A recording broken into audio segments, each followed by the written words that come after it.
बाप रे बाप, कोनो देखे मत।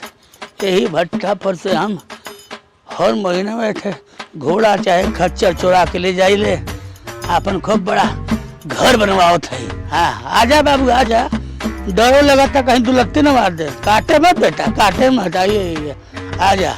और रोज खच्चर बेच दे, खच्चरवा का हम घोड़ा बना के बेच दे। हाँ हाँ आजा बेटा, आजा मेरे राजा, मेरे राजा। का है कैसन घोड़ा? घोड़ा मतलब पुरान जमाना का हम राजा महाराजा हैं, शौक में घोड़ा पाली ले। हाँ और का? हाँ का खासियत बा एकर? एक खासियत, अगर खासियत सुन ले बने तो गोले तेरे जमीन सर से सरक जाई, आसमान पर से फाट जाई। अच्छा मनो सर से सरक जाई, हाँ। आसमानवा पर से फाट जाई। हाँ अरे बड़े बड़े लोग लखपति आइले खरीदे खाते, दहली नहीं घोड़ा। तो कितना में बेचब? ये घोड़ा ढेर नहीं, 2 लाख रुपया के। 2 लाख? और का है 2 लाख बा? देखा था बेटा घोड़ा मर देखा था, 2 लाख के घोड़ा है। गाने में 2 लाख का है मेरे पे। का खासियत हो भाई का? एक खासियत सुन जाइबे ना तो सोच नहीं सकला। ई जो है महाराणा प्रताप को जो घोड़वा रहल ना, हाँ हाँ हाँ वही कही समझ लो कि सरपूत है। अरे हाँ मतलब ओकरे घोड़वा के चेतक के मेहरारू के हाँ। भाई के बेटवा है। अच्छा बेटवा? हाँ उहे नहीं, एकर सगे फुफ्फा है घोड़वा के। हाँ। 16 में वो गब्बर से ना अच्छा अच्छा अच्छा, खपट खपट खपट खपट चल। हाँ चलो करे बाबू, कहत नहीं बेचब? सुना मर्दे ना पैसा दे पैबा।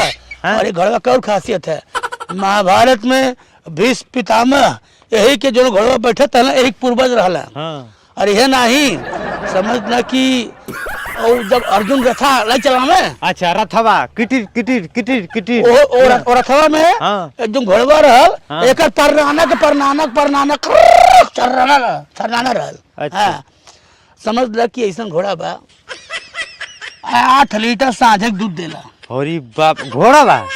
मतलब घोड़ा मतलब कुक्कू खोता था का तुम। हाँ और 3 लीटर दोपहरिया देला। अरे घोड़वा दूध देला? मतलब आधी लीटर रतिया के 1.5 लीटर तो मुझ देला दूध। अरे बाप रे बाप। समझ ल कि बड़े लोग आइले, हम दहले नहीं। हाँ। घुड़सवारी करे खातिर हम कहली नहीं, हम कहता आजा महाराज, आदमी देखा था ना चुप्पे से जाते खियावे खातिर, क्यों देखे मत, क्यों चिन्हे मत, ये खातिर हम ऐसा भेज धैले बाटी। 2 लाख रुपया दे दो। हाँ। बहुत सीधा बा। 1 लाख रुपया ले लो। ना मेरे को परवड़ता नहीं है, तो ये लोग कुकुर खरीदने आए क्या? हाँ चाचा, अरे हम घोड़ा खरीदे आइल बानी, कुकुर ना है, घोड़ा घोड़ा। शाहरुख खान आओ, शाहरुख खान, एक ना शाहरुख खान है। सुनो बताइए, सुनो सुनो सुनो। हाँ लो अब का करबो, जब आ गेल बानी घोड़ा खरीदे। हाँ सुना हम बता दी, हाँ यही जो है एक बियाह भेल नहीं बहन, बियाह नहीं बियाह नहीं भेल बताती हम पहले। तो दे दो, हम बियाह करा ले। अब बियाह करा दिए। हाँ बियाह करबा ना तू? सुहागरात भइल बा कि नहीं? ए मर्दा बड़ा गंदा आदमी बैठा तू। हाँ एक बियाह करा दिए, अब बढ़िया घोड़ी रहे, ठीक है ना? ठीक। ये समझ लो कि अभी घोड़ा के बारे में क्या बताई, दौड़ा लेने कड़बड़ कड़बड़ कड़बड़ कड़बड़ कड़बड़ कड़बड़ कड़बड़ कड़बड़, समझ लो कि हवाई जहाज अगर सामने फेल बा करे अब। हवाई जहाज वो फेल हो गेल। हाँ मनो ई उड़ेला का? हाँ देखो उड़ेला। साझे के 2 डिब्बा के बंटी बबली चाहिए, अच्छा। और राती में अंग्रेजी पियाला, ठीक है? है दारू पियला घोड़ा बा?